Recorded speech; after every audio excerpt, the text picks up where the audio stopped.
Hari ini masih dilakukan pemeriksaan terhadap AKBP RHN. Kapolda Sumatera Utara Irjen Agung Setia mencopot Kapolres Dairi AKBP Reinhard Nainggolan dari jabatannya. Diketahui bahwa Reinhard memukul dua anggotanya Bribka David Sitompul dan Bribka Hendrik Simatupang hingga masuk rumah sakit. Mulai hari ini saya menugaskan AKBP Roni Nicholas untuk sementara memimpin jalannya kegiatan operasional dan pembinaan di Polres Dairi, ujar Agung lewat video yang diunggah di akun Instagram Polda Sumatera Utara. Mengatakan saat ini Reinhard masih menjalani pemeriksaan. Terkait dengan kejadian di Polres Dairi, hari ini masih dilakukan pemeriksaan terhadap AKBP RHN, ujar Agung.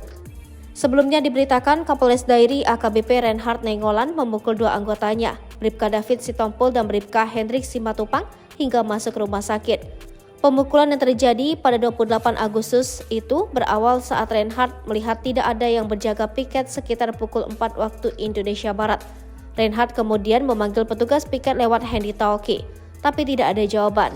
Dia kemudian mengumpulkan seluruh anggota termasuk David dan Hendrik hingga pemukulan tersebut terjadi.